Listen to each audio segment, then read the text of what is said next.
said I love it when we win. Working with Joby, hiring Joby was definitely one of my best professional wins. So I appreciate all her leadership. Hearing Susan come up and talk about the work and the students, and it's hard work. It's hard work. Probably the only person that travels more for Texas Tech, other than Dr. Bailey, is Susan Polgar, literally all over the country and all over the world, pressing our case and bringing our university to the attention of populations and sectors of the globe that before her leadership and her activism in this area did not know about Texas Tech. And we've got players from all over the world truly capturing that idea of preparing students with global competencies by bringing students of this academic caliber, aside from their chess acumen, to Texas Tech and making Texas Tech better, not just with the win, but with your presence, being in classrooms, being students, exposing yourself to others makes this a finer university.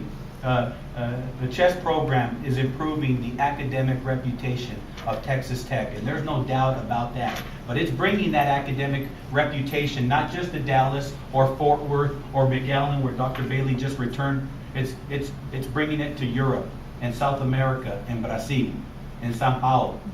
And that's what a Tier 1 university of national and global distinction does.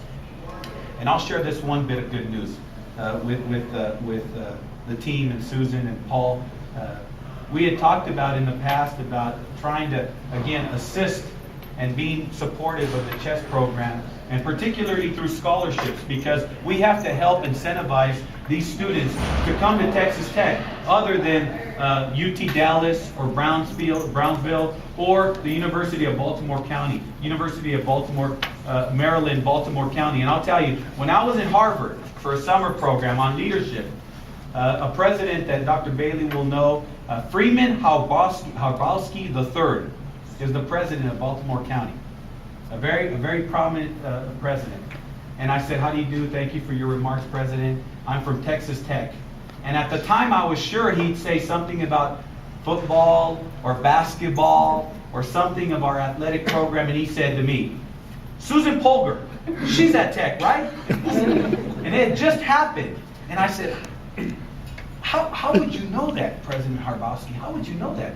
He said, it's the collegiate chess coup of the century.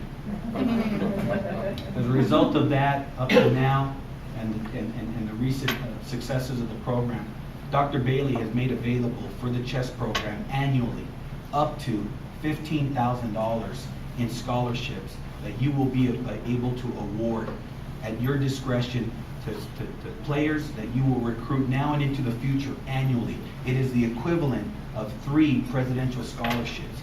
We had talked about getting 1. Now you have available 3, and that's really important.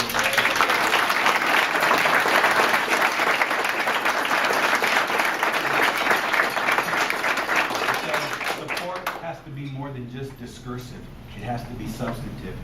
All of this, and I'll say this publicly because I still owe Susan in the chess program, because I told her that if they win, I would bring out now with some duties in student affairs, the spirit program is part of the office of the provost. I promised we'd have the cheerleaders and the pom squad, but I didn't realize that they'd be competing at the same time. So my pledge is that next year when you win, we're going to have them available for the send-off and even the mass rider. And so with those words of appreciation and that affirmation of support from Dr. Bailey, I'd like to also invite the person who makes all of this happen throughout the system, our Chancellor Ken Hance, to offer a few words of support.